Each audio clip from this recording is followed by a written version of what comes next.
Jornada 8 de la Liga 2025-26, el Barça visitó el Ramón Sánchez Pizjuán para disputar nuevamente una jornada de la Liga más, y lo de hoy simplemente es lamentable. ¿Qué tal? Esto es SQL y como siempre la alineación y comenzamos. El Barça en esta ocasión arribó a Sevilla con Chesney en el arco, Koundé, Araujo, Pau Cubarsí y Gerard Martín como en esta línea de 4, Frenkie de Jong, Pedri y Dani Olmo como nuestros tres mediocampistas y Rashford, Lewandowski y Ferran Torres como nuestros tres delanteros titulares. Y en el recurso del partido también entró Alejandro Valde, Ronny Bargi, Andreas Christensen y Eric García. Llevo bastantes horas preguntándome qué carajo pasó, qué carajo vi y ¿por qué? ¿Será acaso por el mes de Halloween y quieren asustarnos? ¿Decidieron jugarnos una pequeña bromita a los hinchas o algo así? Porque yo no entiendo cómo vienes de hacer relativamente un partido aceptable contra el PSG, porque sí, lo sufriste, la pasaste mal, terminaste perdiendo en la última, se te fue el resultado, pero dentro de todo no fuiste humillado, porque en ese momento en el que estás sufriendo en el partido, uno puede pensar que podían caer bastantes goles, pero lo aguantas, lo resistes, no tienes cambios y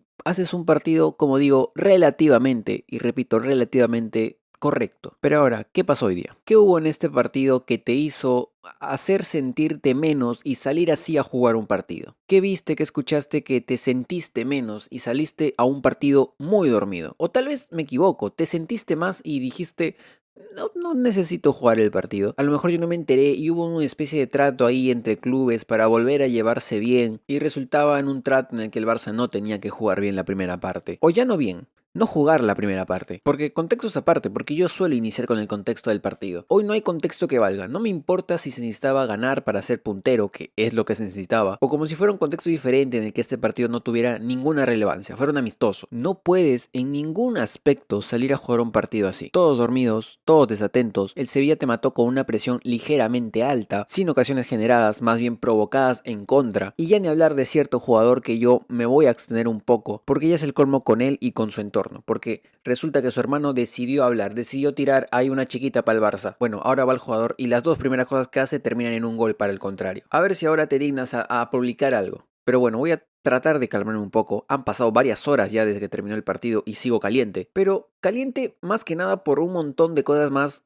extradeportivas tal vez con respecto al Barça, porque esta derrota dentro de todo llega en un mal momento. Dado que no tengo ninguna gana de hablar del contexto del partido, voy a ir con el 11, porque no es ninguna sorpresa que es un 11 curioso, nuevamente curioso a raíz de las ausencias de tantos jugadores en esta plantilla. Ya sabemos quiénes son los lesionados, ya sabemos que va a estar Chesney, ya sabemos que no va a estar Lamine, ya sabemos que no va a estar Rafinha, que no va a estar Fermín, que no va a estar un montón de jugadores. Y es en base a eso que se arma un 11 bastante raro, porque nuevamente tenemos que ver un doble 9 en el que uno de ellos no es un 9. Nuevamente tenemos que ver a Ferran jugando por banda porque Lewandowski tiene que ir de punta, porque como tal no hay jugadores que te puedan cumplir mejor. Muchos me dirán Bargi y ojo, en este partido Bargi dentro de todo, a pesar de su ocasión tan clara fallada, hizo mucho más de lo que esperaba. De hecho, en su momento, en el último partido que jugó, yo dije que fue el jugador que menos me gustó en la cancha. Bueno, pues hoy dentro de todo lo puedo salvar porque se le vio otra actitud, se le vio más atrevido y es algo que busco de un extremo, sobre todo si ese extremo es el suplente de Lamine Yamal. Pero estoy de acuerdo también que es un partido en el que yo no lo veía de titular. Yo lo veía más en un contexto en el que él se veía ya cansado por todo lo que podría haber pasado en el partido. Que no digo que suponía que el Barça iba a ir ganando este partido. Es más, para mí este partido se veía como uno de los más difíciles porque ya de por sí jugar de visita contra el Sevilla es jodido, y eso que el Sevilla no estaba tan bien de local, pero entendí este partido como uno muy clave, uno de esos en los que más allá del juego tenías que ganarlo por huevos, pero no esperaba para nada que sea un partido así. Entonces, presupuestando un partido que tendría que ser normal, un partido sufrido tal vez, pero que no sea uno en el que sufrieras tanto. Yo entendía que Bargi podía mejorar a este Barça en una segunda parte, en unos minutos finales, pero entiendo que no haya ido de inicio. Aceptando el destino de que el Barça tenía que salir con un once así, con Ferran, con Lewandowski y con Rashford. Bueno, Rashford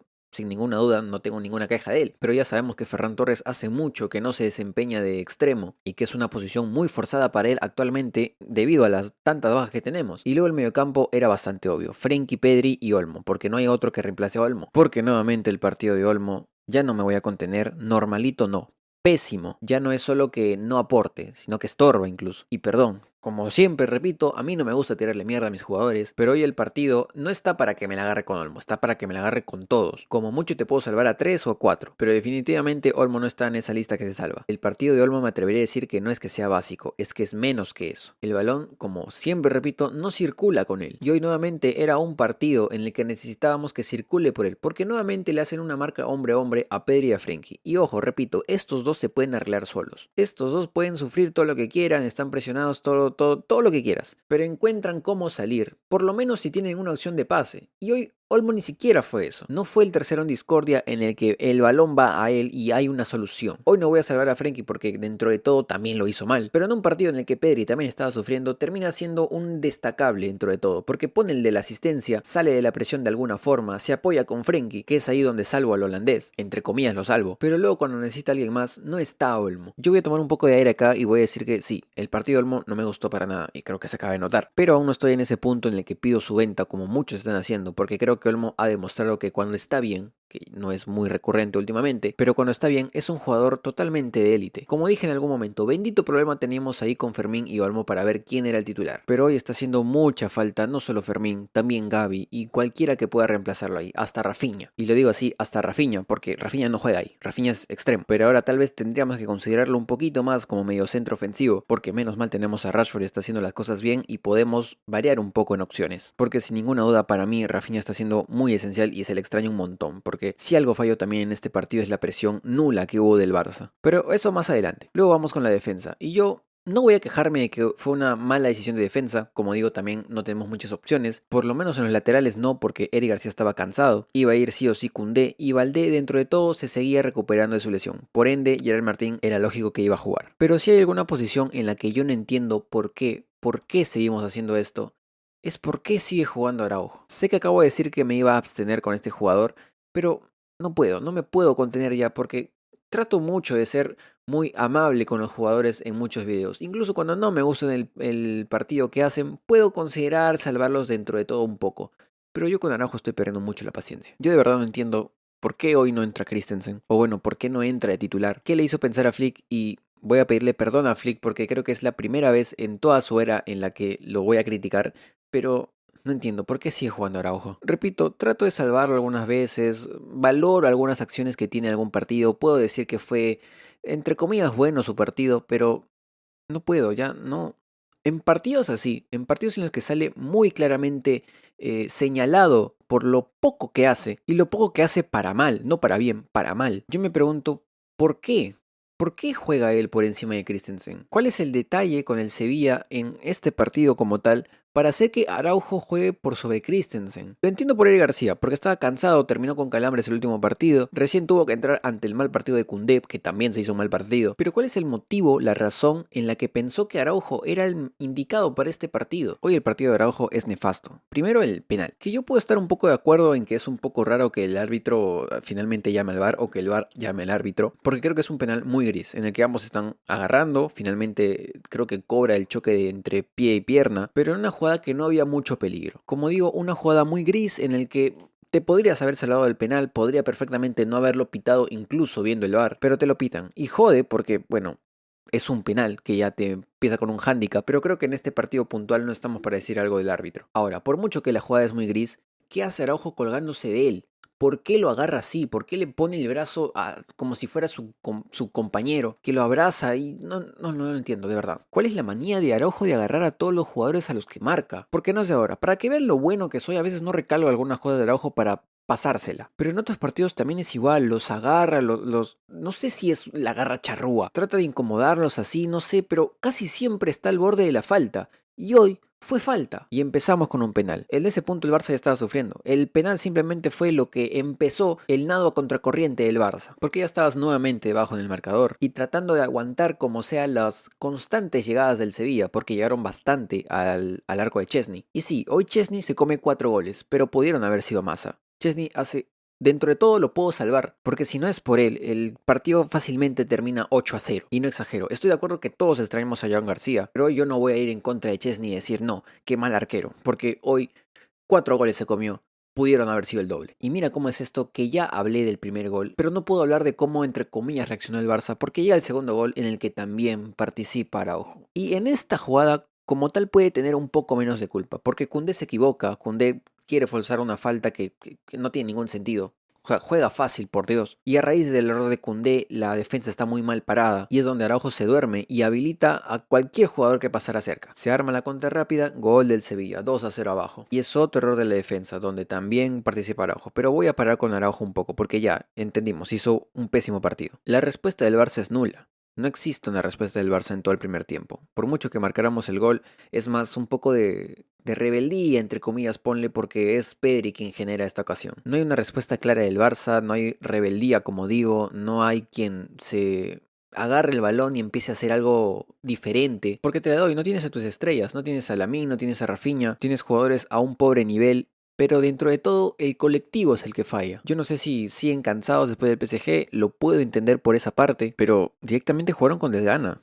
No querían jugar el partido. No hubo presión, no hubo contras, no hubo calma, ni siquiera eso. En momentos en los que estás sufriendo, mantener el balón contigo, jugar sencillo, usar el criterio para mantenerlo. Nada. No hubo nada de eso. Como digo, el primer gol llega de un poco de rebeldía, ya ponle, un poco de rebeldía, un poco de creatividad de Pedri. Una recuperación rápida, ve a Rashford y Rashford hace lo suyo. Rashford que está muy bien la verdad. Creo que ya definitivamente me equivoqué diciendo que Rashford iba a tener que demorar un poco más para hacer esa estrella que salvará al Barça. Porque si bien es cierto, hoy no lo salva porque solamente pone el del descuento, pero es mucho.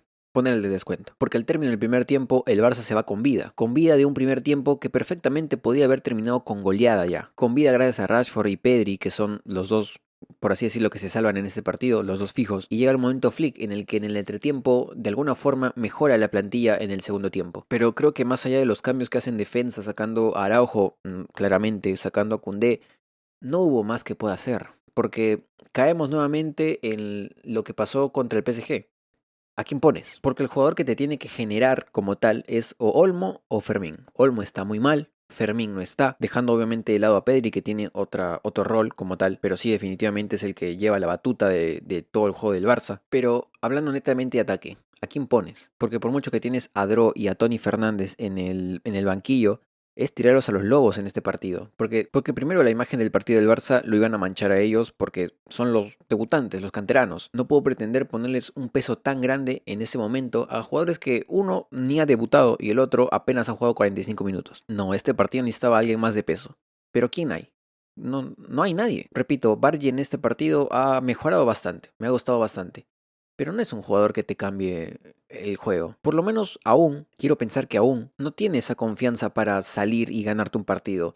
Tampoco sé si en algún momento lo llegue a tener, o por lo menos que tenga un nivel en el que pueda ser revulsivo, pueda darte algo nuevo en la cancha cuando no tengas a Lamine. Pero ese nivel se lo tiene que forjar y yo confío que se lo va a forjar mediante pasen los partidos. No ahora, jornada 8. No ahora en el que apenas ha jugado unos cuantos minutos. Va a llevar tiempo, claro que va a llevar tiempo. Y en base a eso, ¿a quién pones? La única buena noticia para este Barça en este medio tiempo es que seguía con vida en el partido. Y dentro de todo, si algo te ha mostrado este Barça es que si tiene vida aún, hay que confiar. Porque la segunda parte puede ser mejor. De hecho, entre comillas, fue un poco mejor. Tuvimos llegadas, tuvimos oportunidades. Pero más allá de eso, y como ya estaba presupuestado, el Barça este partido podía ser un partido en el que tendrías que ganarlo más que nada por huevos. Porque necesitabas los puntos y porque necesitaba sacar adelante partidos así, partidos que te ganan ligas. La imagen era nefasta, pero dentro de todo, hablando netamente de resultado, era un partido que estaba presupuestado. Así que el Barça en un segundo tiempo en el que apenas hizo cambios en la defensa, tenía eso, tenía vida. Tenía tan solo que hacer un gol para meterse en el partido nuevamente. Y como digo, entre comillas, el partido mejora para el Barça porque empieza a tener ocasiones. El problema cae netamente en el que no aprovechamos esas ocasiones. Y sí, hablo del penalti, porque era ahí. Literalmente era ahí, un penalti que nos cae en, no voy a decir el mejor momento para el Barça, pero cae. Y en un momento en el que el Barça, por mucho que esté llegando, no convierte y no convierte, el que caiga el penal es directamente una señal de que ahí es, ahí tiene que empezar, pero lo falla Lewan. Y él es consciente, porque se nota, ni bien falla el penal, él es consciente de que ha perdido la oportunidad, que si había un momento para que el Barça inicie la remontada, era ahí. Y siendo un poco fácil decirlo, pero pensándolo desde ese momento, si el Barça metía ese penal, lo ganaba. No tengo ninguna duda. El Barça no iba, el Sevilla no iba a aguantar. El empate iba a ser un mazazo para ellos y el Barça lo remontaba. Yo estoy segurísimo. pero no lo marcas. Y no solo no marcas esa, sino que luego Bargy tiene la oportunidad más clara tal vez del partido y lo falla. Y ya llega un momento en el que parece que el Barça no quiere ganarlo. El Barça acumuló todas las papeletas para no ganar este partido. Mal juego, sin ideas, sin cambios, un error muy grande en la alineación titular y las ocasiones falladas, porque te dan un penal, porque tienes esa de Bargy, porque luego tienes muchas otras ocasiones que tapa muy bien el arquero. El Barça no quería ganarlo, no encontraba cómo hacerlo y cuando lo encontraba desaprovechaba la oportunidad. Y el colmo de colmos luego llega con los dos últimos goles, que no voy a narrar porque me da mucha paja hacerlo. Y en verdad para mí ya es una acumulación de todo, de la impotencia del Barça de no poder marcar ese gol que empate el partido. Y en el momento de ir a buscarlo, te encuentran la contra, te marquen y ya está. Dos goles que dejan un resultado mucho más abultado de lo que podría llegar a ser, que incluso pudo ser. Porque como digo, el primer tiempo es para irnos con una goleada muy grande. Pero luego por las cosas que pasaron en el partido, el Barça perfectamente pudo haber ganado el partido. Pero no fue así y lo que nos llevamos al parón de selecciones es una imagen nefasta de lo que fue esta semana en general para el Barça. Más que nada este partido, pero se acumula. Y jode. Jode mucho por el resultado, obviamente, por la imagen que damos. Pero también jode porque van a ser 2 semanas de parón de selecciones muy jodidas. Que ya inició. Ni bien termina el partido, uno se mete a redes y ya empieza a ver lo que dice la gente. Que es normal que el clásico rival se burle, obvio, eso está claro. Llámalo folclore o llámalo como quieras. Está claro que el clásico rival se va a burlar de ti y va a intentar exagerar todo lo que te pase para que quedes una peor imagen de la que ya tuviste. Que no voy a decir que fue menos. Pero ya uno como hincha culé ya entiende que también la prensa se va a agarrar de eso y se va a exagerar y vas a tener que aguantar todo este parón de selecciones en el que perdiste el liderato que habías apenas ganado para hacernos mierda, para criticarnos, para de todo. Pero lo que jode en verdad es que ese relato se compre en el hincha culé. Y esto es algo que ya dije con el PSG, ya dije con el Rayo Vallecano. El hincha culé vive en un constante síndrome o una especie de síndrome de impostor. No se cree que somos buenos. Se cae en la mala. El año pasado también tuvimos una racha muy mala de partidos en la que terminamos terceros. Mucha gente dio como perdida la temporada, que no íbamos a ganar la liga. Apenas era noviembre, hoy estamos en octubre. En ese entonces también habíamos perdido un partido de Champions, también habíamos perdido un partido de liga contra el Osasuna. Y luego pasó lo que pasó, terminamos ganando el triplete doméstico y teniendo una temporada de ensueño. Tan solo con la ligera marca de la Champions. Y hoy estando en octubre, hay mucha gente que ya está dando por perdida la temporada, que en esta temporada no vamos a disputar nada. Cosa que dijeron con el PSG, que supuestamente el equipo se arrastra cuando directamente estábamos invictos antes de estos dos partidos. Y de hecho, dato curioso, es la quinta derrota de Hansi Flick en todo el año. Es el entrenador que menos partidos ha perdido en todo el año. Pero para el hincha culé, este sistema parece que no funciona. Parece que somos terriblemente malos y que simplemente hemos tenido suerte. Parece que tendríamos que estar planeando ya la siguiente temporada. Y eso es lo que jode, que el propio hincha, la persona que tendría que estar apoyando al equipo incondicionalmente, no confíe a pesar de que el equipo ya te ha dado razones para confiar. Pero lamentablemente así es el hincha culé. Por alguna razón, el hincha culé es así. Y jode bastante porque luego vemos imágenes como el Camp Nou pintado de blanco contra el Frankfurt. Luego de eso se aprovecha el lado contrario para hacernos mierda. Cuando ellos, no sé si se acuerdan, ¿no? Pero perdieron 5-2 un derby. Y dirán, no, ustedes perdieron 4-2 contra el Sevilla. Ustedes tienen una plantilla muchísimo mejor que nosotros. Ahora no me vengan con que son muy humildes, que no tienen jugadores. 5-2 se comieron. El relato es lo que jode. El relato que se compra de todos lados y sobre todo del hincha culé. Hoy, sin ninguna duda, el partido es nefasto, la imagen que se deja es horrible, el Barça no se puede permitir este tipo de partidos, pero a raíz de estos partidos, de esta semana, es en las que el Barça tiene que hacer autocrítica, no autodestrucción, autocrítica. Y confío en que el Barça la va a hacer. Tendremos 2 semanas muy duras en las que se nos joderá, se nos dirá todo y está bien, folclore. Uno aquí simplemente aguanta y ya está. Pero, por favor, si alguien escucha esto, si alguien ve esto, hay que creérsela un poco más.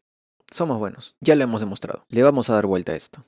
Y ahora sí, la tabla. Y como ya mencioné, el Barça lamentablemente pierde el liderato cayendo en la segunda posición, tan solo a 2 puntos de diferencia con el actual líder, el Real Madrid. Pero a su vez, tras la derrota del Villarreal, sigue teniendo una ventaja con respecto al tercer puesto. El Barça ahora queda en una posición que pareciera que no jugó la última jornada, y a pesar de que se intenta vender de que el Barça está en crisis o que somos muy malos, el Barça sigue ahí y aún queda un montón de liga. Así que sin más, como siempre, en la descripción mi red social que es Twitter, donde comento cosas del partido cuando lo estoy viendo y demás. También está mi Kick, donde pronto haré directos, y también está mi TikTok, donde hago resúmenes del partido en un minuto o un poco más. Si lo viste, lo escuchaste y te gustó, dale like, suscríbete, se agradece un montón. Recuerda que esto lo hago por terapia, necesito hablar del Barça, así que hago videos en YouTube hablando del Barça. Nada gente, ha sido un partido muy duro, la verdad que No esperaba que fuera un partido así de horrible y tenía bastante fe de irnos al parón siendo líderes. Pero bueno, así es esto, lamentablemente se juntaron dos resultados muy malos en tan solo una semana. Pero como digo, más que nada jode la reacción del hincha culé porque